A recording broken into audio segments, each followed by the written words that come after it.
Drama Quotient. I'm your host, Kim Seltzer, a dating and makeover expert, where I will help you build confidence, make connections, and find love from the outside in.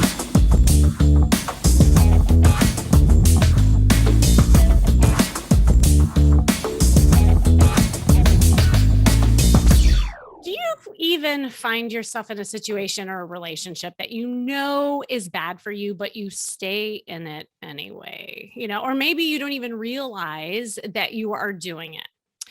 This, in simple terms, is what self-sabotage looks like, especially if you've been hurt in a past relationship where you totally opened yourself up for love. And really, if you think about it, it's the brain's way of keeping you safe. It's keeping you safe because, thinking if you pick something that won't work out anyway, you don't really have to get close to be hurt again or even take ownership of it. Self-sabotage keeps great people single. And this is something that I see all the time. And even with myself, and a lot of you have heard my story, I always throw myself under the bus. But, fear is the biggest thing that keeps people from change. And that self-sabotage is generally an unconscious behavior. And it is your subconscious mind keeping you safe from being hurt again. In fact, if you've been hurt in love, then your subconscious mind sees love as unsafe and will do anything to protect you from the same pain. It can feel particularly frustrating as it appears, and you have no control over your actions. And self-sabotage as a term sounds awful. I mean, no one wants to deliberately cause themselves pain or stop themselves from being happy. But the truth is, all behavior, good, bad, or indifferent, has a positive intent, even the ones that frustrate you or cause the pain. So although this instinct can be counterproductive in the area of love, it serves a purpose until it doesn't. Right. And so here are some ways that I see, like when I'm working with my clients, how it shows up with dating. You might be judgmental, right, towards others, but really that judgment is within yourself. And then you have like these high expectations that are difficult to meet. This, of course, keeps you safe and it pushes other people away eventually. It can show up how you treat people you date, through your words, through your actions. You see self-sabotage when you act in a way that you know is unacceptable with the aim to still see if the person will accept you. Like you'll actually do things and say, okay, now do you love me? Right? Like, or now are you going to stay with me? It may even be very simple. Like you're just doing things to numb out, like could be drinking. It could be drugs. It could be a lot of sex. It could be saying hurtful things. It could be passive aggressive behaviors. All of these things are ways that you might self-sabotage. And I remember I was working with a client and she had so much self-sabotage and it was really impacting her ability to attract and stay in healthy relationships.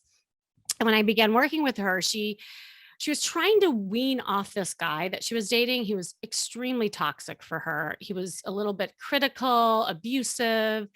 He was emotionally distant. He would run hot and cold, and she actually was thriving on the hot and cold. That's partly what the attraction was. And she knew that he was bad for her, but still she was drawn to him. And here's the thing, I took her history, and as I always do, and we figured out that, growing up, she had a very emotionally distant family, highly abusive father who actually became violent. And so ultimately she kept picking men who repeated a similar behavior. It just was familiar to her.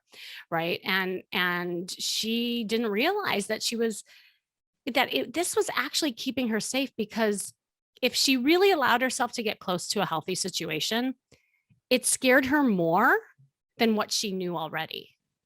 And this is the thing she would beat herself up on. It's like, I know this is bad for me, but yet I still am drawn to it. So we had to do a lot of work around identifying those self-sabotaging behaviors, all the while building her self-worth.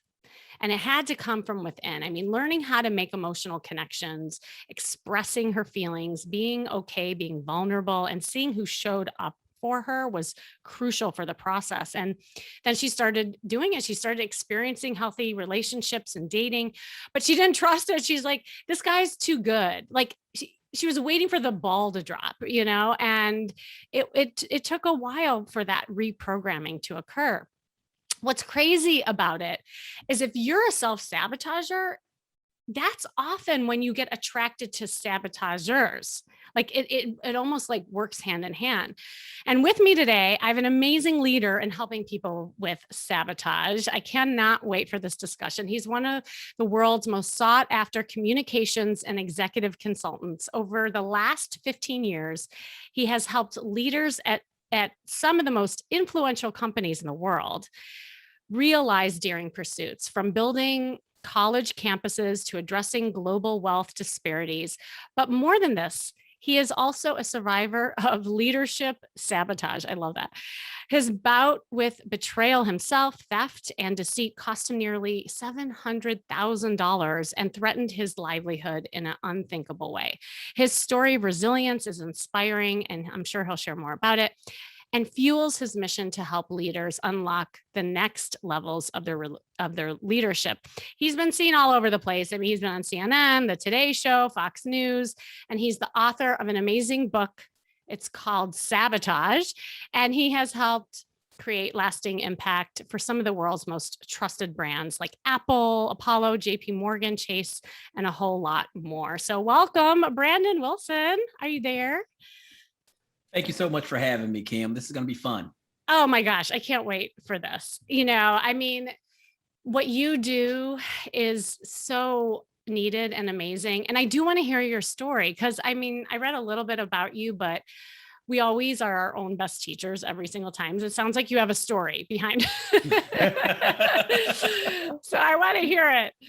Oh my goodness. Well, listen, thank you for having me on this important podcast, and my hope is to share with your audience something that helps them to start building relationships that align and support their dreams. I want to start from a place of care first before I even talk about who I am, what I do, and I just want to let you know that I care about your audience, and so I will do everything in my power today to give them practical, actionable things to start improving the quality of the relationships that they build in their personal lives and in their professional lives. So just wanted to say that out loud. I love that. And I really feel that about you. Like the minute you said hello, I immediately liked you and connected with you. And it's something that I talk to my clients about. I mean, sometimes we get so caught up in just the facts and what we're supposed to be doing. Even with dating, I see this happen all the time. Like the men and women have their checklist that they're going to interview the person on the date, and then it just doesn't become a real interaction. And I just feel that you're just so present and real. And I think my audience already feels that. So I appreciate that. That is awesome. Well, I'll start by sharing. Thank you for reading that bio. But in a quick sentence, what I specialize in is helping organizations and leaders identify the barriers in their lives or organizations that stop them from fulfilling really audacious and bold pursuits. So I'm almost a leadership caddy, if you will, where I say that tree right there is going to block your ball if it's not going to make it to the hole. You're going to use this club. And in our lives, we have these blind spots and these things and these tools that we utilize all the time because we're comfortable with them. But sometimes they may not be the right tools for the job that we need to get done. And because I've helped build organizations, because I've helped organizations make global impact, one of the things that I've learned working with a variety of different kinds of leaders is that every company, every organization, every pursuit is the byproduct of high quality or poor quality relationships. That's it. If you only view leadership professionally, you have a very narrow view of leadership. Leadership is simple at best. It's the ability to identify people and build relationships with people who support each other in order to do something bigger and greater than what we can achieve on our own. And so when we reach the acme of leadership, per that definition, we tap into the power of collective impact. And collective impact is the acme of leadership. It is going after things that are so precious and yet so sweepingly impactful that it takes a community of folks who love each other and who believe each other and who support one another in order to fulfill those things. The bad news is that a lot of us lack the skills or the equipment needed to build the kind of relationships needed to do that, not just in our professional lives, but also in our personal lives. And one of the things that robs us of that ability is sabotage. Dun, dun, dun. Dun, dun, dun. And I wrote a book about it. So, I love it. yeah, it is amazing. It's an amazing study. My book is perhaps the most comprehensive study on the subject. And I was a victim of it. And I've had clients who were victims of it. And I went on an interview tour, just meeting with leaders and hearing story after story after story of personal and professional sabotage. And I sort of unpacked all of the lessons that I learned. Listen, Kim, nobody wakes up or woke up this morning and said, man, you know what I want to have? I want to have a mediocre relationship. Right. Wow, it is fantastic that I am in an abusive relationship. This is exactly what I dreamed, that place I would dream I would be. Or man, the person who called my spouse or my life partner consistently throws me under the bus. I love it. But yeah, people find themselves in those relationships, right? And but when we were kids, we told ourselves that we would be married to Prince Charming or the queen of the world, that somebody would be supportive of us, that we would find that person who would propel us forward and we them, that they would give me back the love that I have given to them. But over the duration of life, something happens that resets our expectation. And that is, we experience the realities of betrayal, of theft, and deceit, and not having the tools to address those different things that steal our dreams from us. It allows that sabotage to become an expectation that we have in our own lives. And then it also becomes an expectation that we inadvertently introduce into the relationships that we build. So I want to talk about how we get over that hump, and let's talk about a really practical definition of what sabotage is and what it seeks to take from our pursuit at building meaningful relationships that help us get after our dreams. Yeah, I love that you mentioned that about the expectations, because it's almost like the high expectations is a form of self-sabotage too, right? Because knowing that you can never really achieve it, then that also keeps you safe. It's like, oh, well, that can't happen anyway, and then the pendulum effect occurs and you may go all the way to the other side and then do things to sabotage it anyway. So the expectation, I definitely want to dive into that. But before that, I was curious because you kind of sprinkled upon your own experiences with self-sabotage.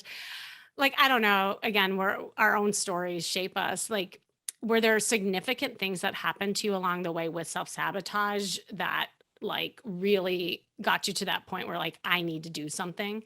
Yeah. Yeah. And so my story is interesting. I'll keep it brief. And whew, it pains me to talk about it every time because of how jarring the experience was. But I'm not regrettable about having it because Yeah. it led me to really studying its behavior. But around 2012, my company, which is a consultancy for communications consultancy, was doing great. I mean, we were making a lot, by my standards, a lot of money. And I sat down with my wife and I said, listen, it's just the two of us, but I want to build a family with you. And I want to make sure that our child has the best school system possible, which means we need to prepare to move to a better neighborhood and have a larger home. And so we built out a plan to do that. And one of the plans for doing that, or strategies, was to start acquiring other communications consultancies. And so I got a phone call from a friend of mine and said, hey, I got one of my mentors has a guy who's looking to sell his company. And it just so happens to be a pretty reputable company. I knew of the company and it had some things about it that was attractive to me. And I said, well, let's do it. We met, we hit it off. He was an older, stately guy. And I allowed myself to be put in a mentor kind of mentee relationship with him. But really what I was after, let's be very clear about this. What I was after was achieving my personal goals, and I needed money to do those things. Like I needed money to move. I needed money to buy that house. I needed money. And this was an opportunity to provide me with an experience that would lead to an additional $1 million to my net worth. So I said, okay, let's take it. So he called, I answered the phone. And I said, all right, I have to endure this mentor-mentee relationship. It became a very imbalanced relationship. I endured it because of the end. I said, I can survive this because I can get to the end. And one of the things that was really bad about that imbalanced relationship, I tricked myself into start taking poor advice from the imbalanced relationship.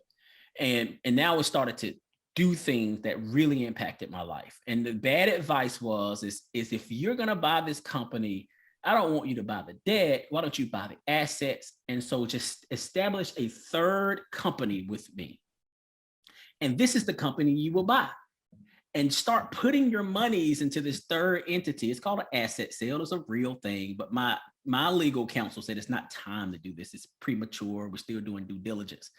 But I believe so much in the reality of the gold mine at the end of this tunnel that I jumped to it and I started taking this poor advice. Started putting money into this third entity, paying money, and merged our staff together. I mean, just all kinds of stuff.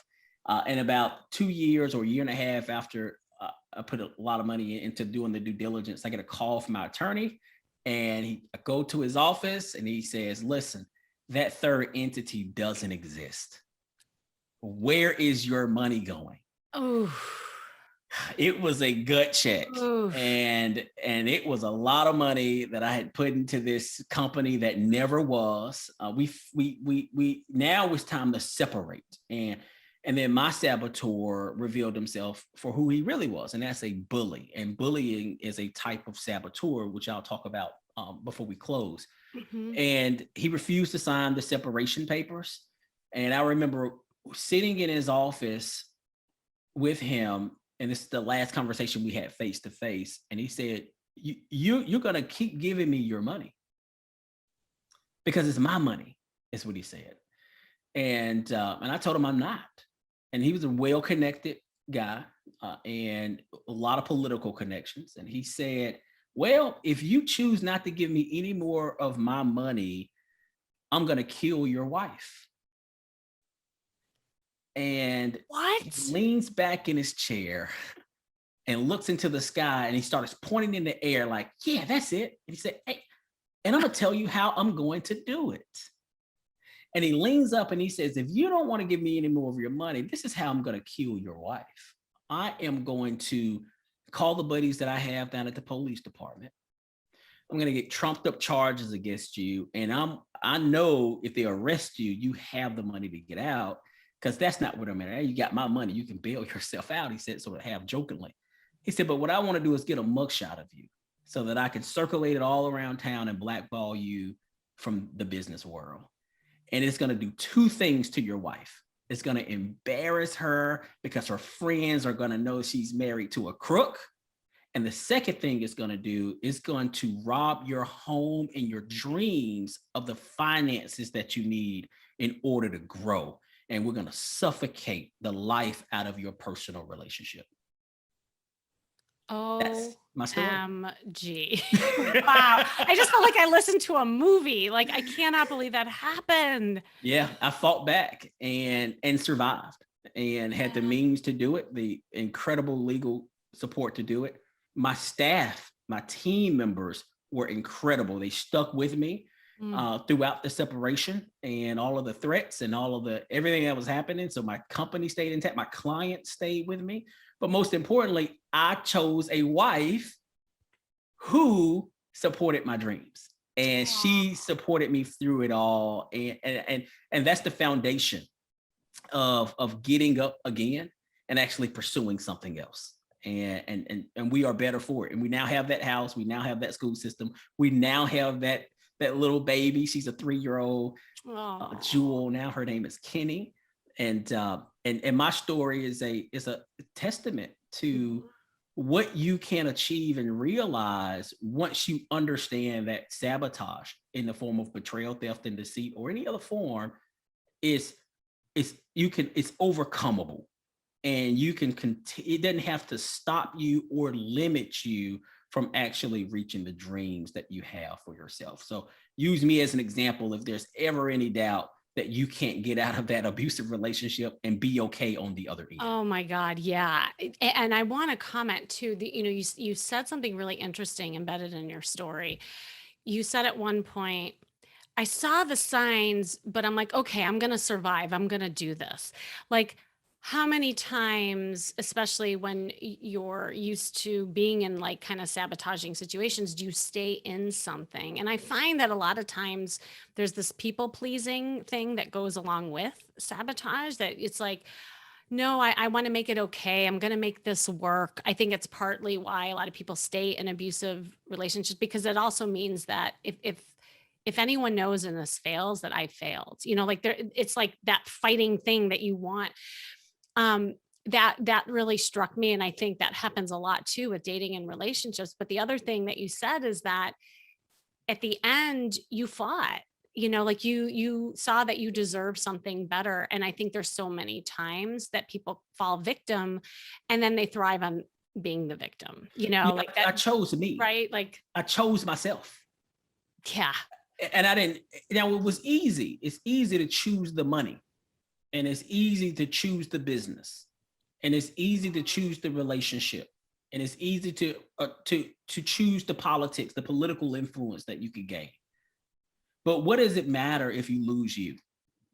Like if Bam. you lose yourself? And that was a realization for me, and it helped me to realize that if I am okay, then we are okay. Everything that I touch is okay. And it stops you from positioning yourself to acquire the tools of the saboteurs and becoming a self-saboteur and start using them against yourself. Listen, a reality is that sabotage happens in our lives because other people do things to us. But it is equally true that most of the sabotage, the betrayal, the theft, and deceit Mhm. happens because we sabotage ourselves, and we choose relationships where we allow ourselves to be sabotaged.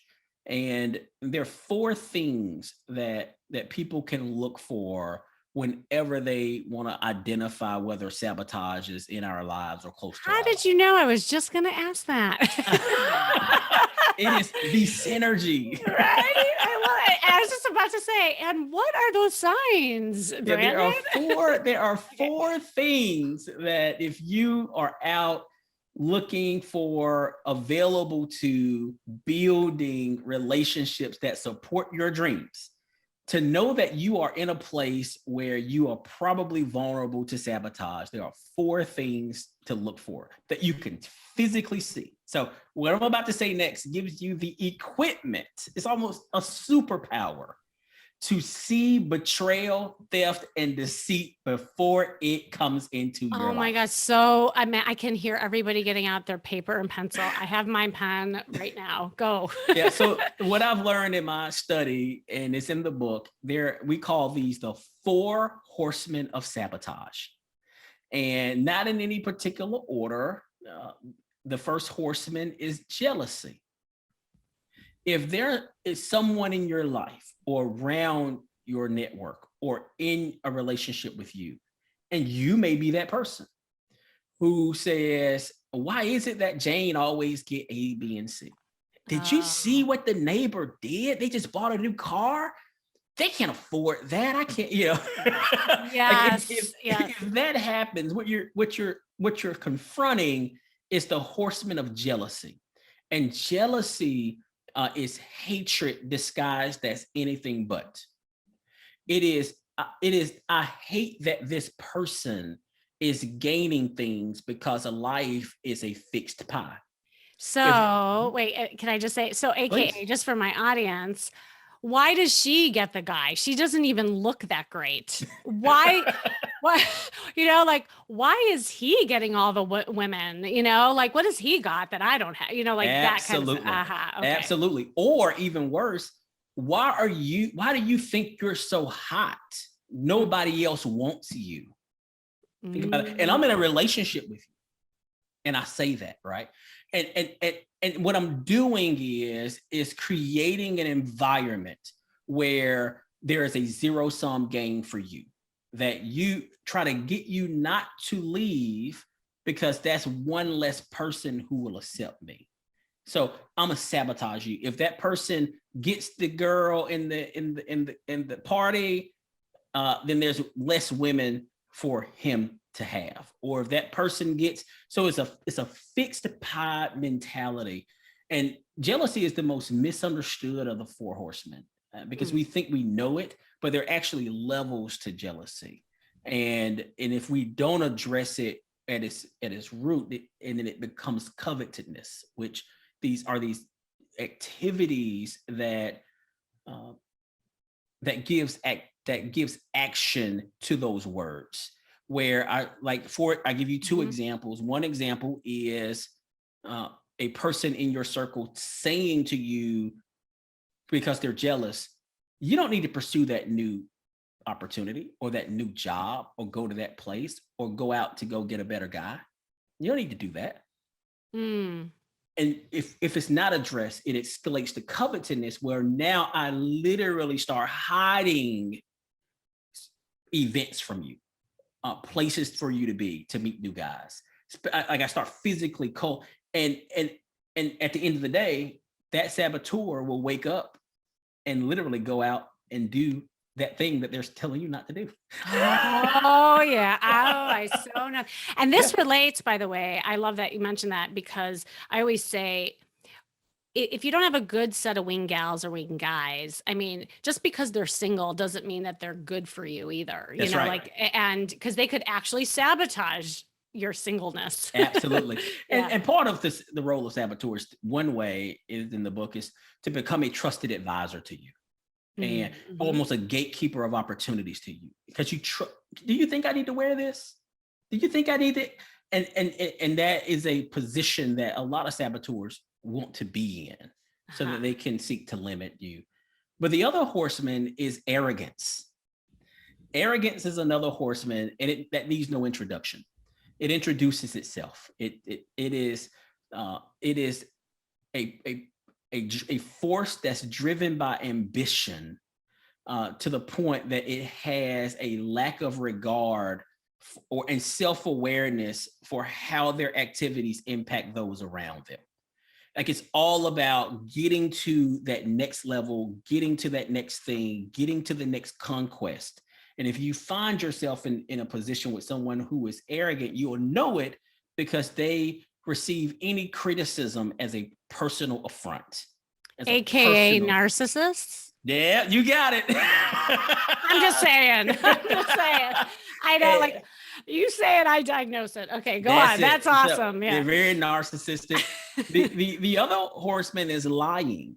And lying, that kind of dishonesty, has levels. There's lying to say, hey, don't look at me. I want to keep doing what I need to do. I want to preserve my present here. So that's one form. The Mm. other form of lying is lying to harm others. And so Uh-huh. there are two for their levels to lying. And so lying as a force, we know what that is. And I don't believe that there's no such thing as a small lie. I think they're all big, because they position you to make decisions with inadequate or insufficient information. And so it's hard for you to make decisions about what things you want to pursue as in a relationship with somebody else, because they're not giving you the adequate information needed to make those decisions. And so Mhm. ultimately, you end up sacrificing or sabotaging the pursuits that you have together in your relationship because that person is withholding or not giving you accurate information. Oh, that's so good. I can, and because people ask me all the time, like, what are the signs of a narcissist? What are the signs of someone who's emotionally unavailable? And I think a lot of this is what you're saying. Like, there's a lot of truth to discovering just the dynamics of some of that, so Yes. it's great. And the last of the four horsemen is seduction. Oh, yeah. Seduction is a force of sabotage. Seducers, whether it be intimate or platonic, exist to invite us into something exhilarating. And so to do that, I have to be well manicured, have a grand story, have to do things that speak to what your interests are. And I'm not really intrigued in in in what we are doing more so than I am intrigued by these saboteurs who are driven by seduction. They love getting you to go along for the ride with them. That's the entire rules here. It's like Come a on, high for them, it's a right? high. So you Uh-huh. find people who in relationships they Yeah. always have to go after the next conquest. They always Mhm, have to go mhm. because it's not about the destination for them, and they Mm. also don't believe that the ends justify the are justified by the means. It's however we Yeah. get there. And the more salacious it is, the closer it gets to being unethical, the closer it gets to getting you to do something outside of your value principles or your set of values, the more intoxicated these folks, this force becomes because it's more of a challenge to get you to say, yes, I will get in that car and go with you. Ugh, yeah. And with all of those four things that you just said, I love that. So just jealousy, arrogance, lying, and seduction. Um, just as a therapist, I listen to this and it's like really at the end of the day, there's an emptiness with people who do that, and they do these things and to try to fill a void that's We deep do. within inside, and the motivation is to feel something or get something that they never had early on. Yeah. And it's very powerful what you're saying. Yeah, it is. But there are actually 8 motivations for sabotage, and Uh-huh. I'll share with you 2 of them that Okay. speaks to what you said. One is e- e- imaginative ideation. Yeah. So people they've Yes. curated these grand personas that they have to hold together with glue of lies because if they're found out then you will see them for who they really are. And so Mhm. I have to continue to lead you on these trails or get you to go on my rides or my journeys as seducers, or continue to give you insufficient information, or continue to get in a position of advisor to you to rob you of opportunities for fear that you may get the lenses to see the inadequacies in my life. And that's one. And the Yeah. other one is an act of altruism, where there are actually people who believe that getting you not to do the things that you want to do is actually helping you. And they're they're mission driven, actually. Oh, And yeah, yeah. and those are that's a very strong force. I mean, they believe Mhm. that you have to stay with me. If you leave, you will be nothing. And they believe it with so much conviction because they and it propels forward a set of sabotaging behavior because they view it as a way of protecting you by keeping you. I was listening to one of your podcasts earlier with a young lady on there about not being able to have or find and keep meaningful relationships. And she said something really interesting to me. She said to you during that podcast, she said I can find great relationships, but I have a hard time finding someone I can keep. That Yeah. word keep is really, really important here. Like keep, almost a collector of of of things and of people, right? And we all want to keep certain things of value. And sometimes those people who are propelled for to sabotage by this act of altruism, they almost are have convinced themselves that they need to keep you in their relationships and to use betrayal, theft, and deceit to do that because it helps you. Ah, this is so, so good. So, and I know we're running short on time, but I would love to hear, because I can hear some people like taking notes and saying, oh my God, yes, that's me. I've met all these guys or girls like this, that kind of thing. But then they get to the point, but what do I do about it? Because I just keep finding myself getting stuck in that loop. And even like with your own journey, like what would you say to people? How can they take the steps to get out of something like this? Well, they're actually I've created what we call the spectrum of vulnerability to self-sabotage. And so I Mm, think the first thing is identifying where you are on that spectrum.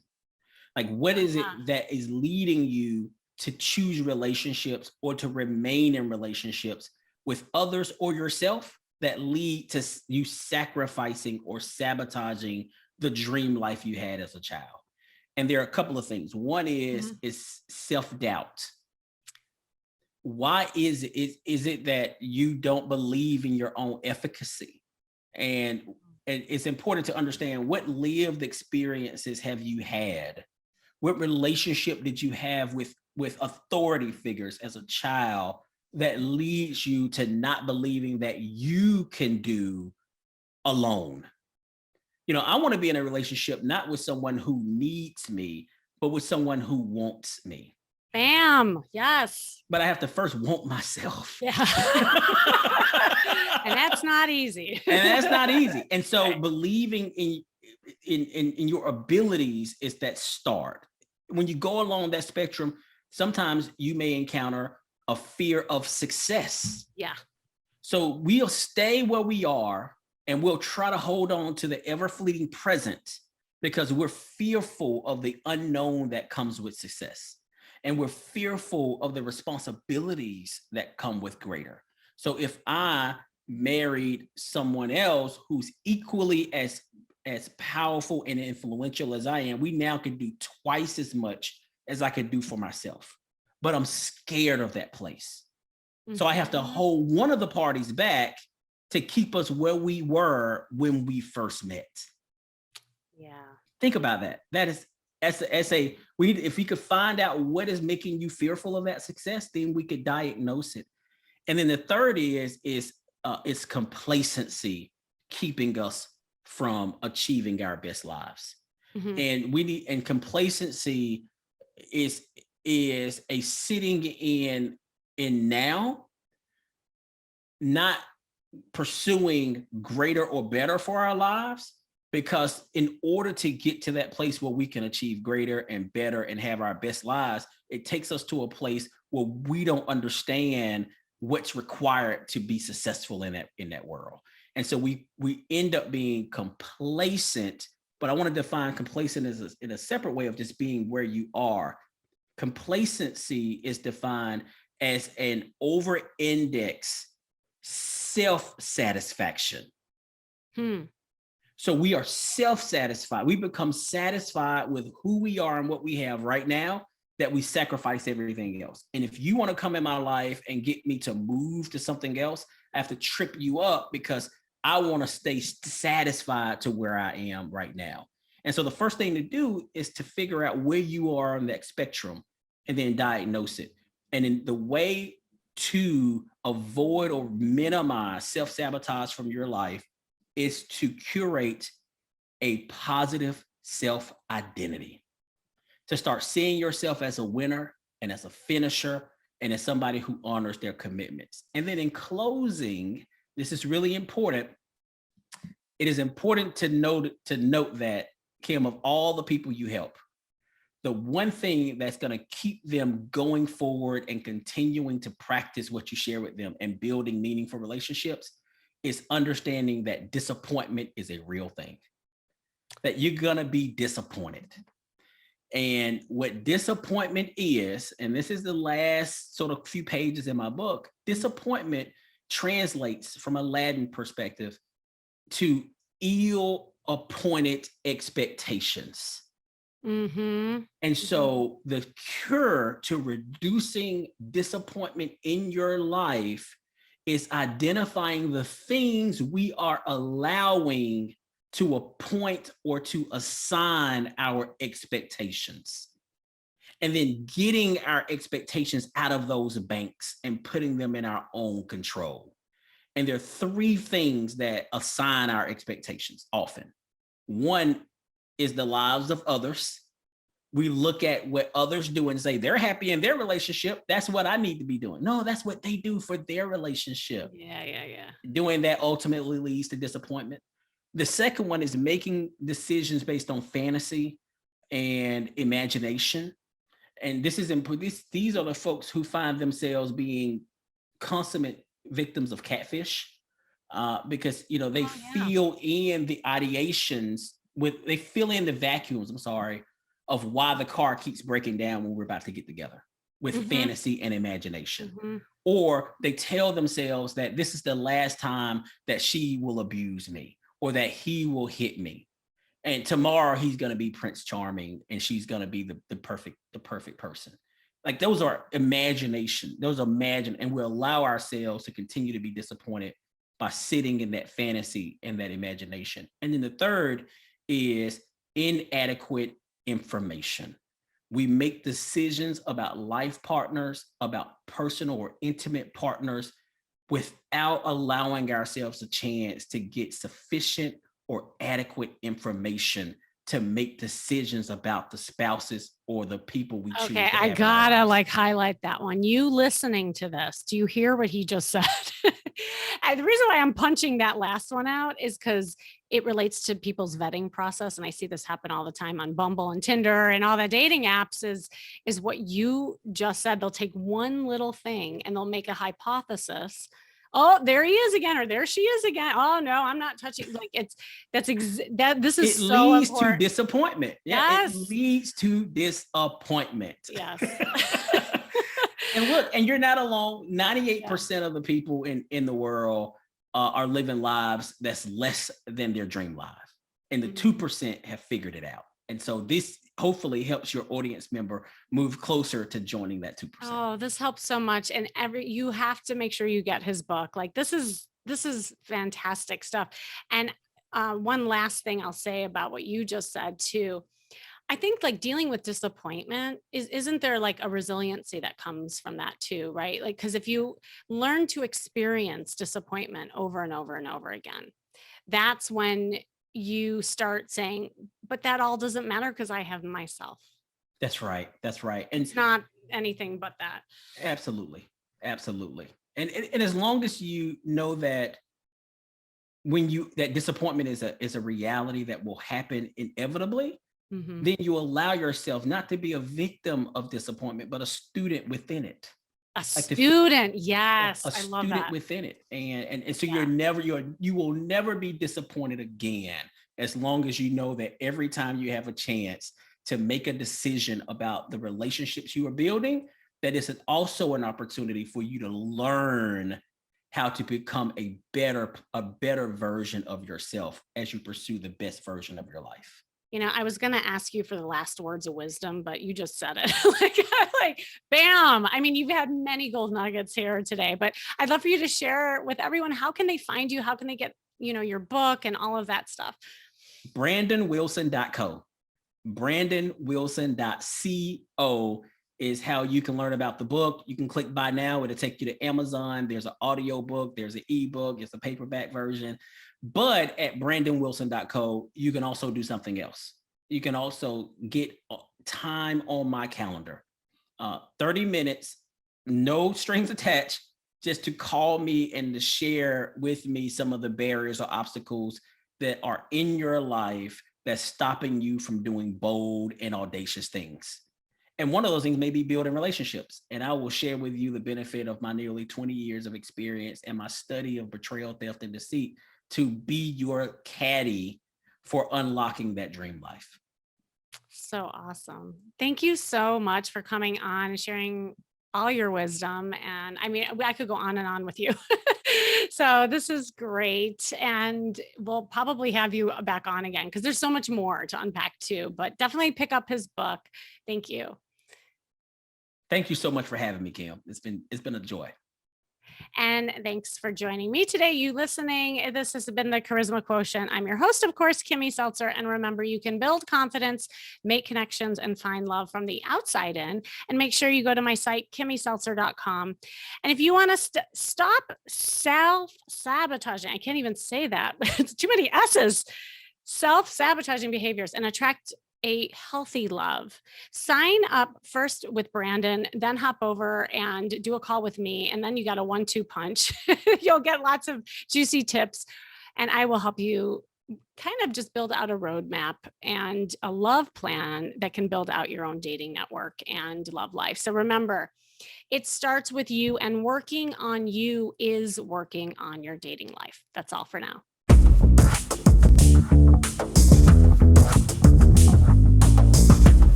Hey everyone, this is the Charisma Quotient. I'm your host, Kim Seltzer, a dating and makeover expert, where I will help you build confidence, make connections, and find love from the outside in.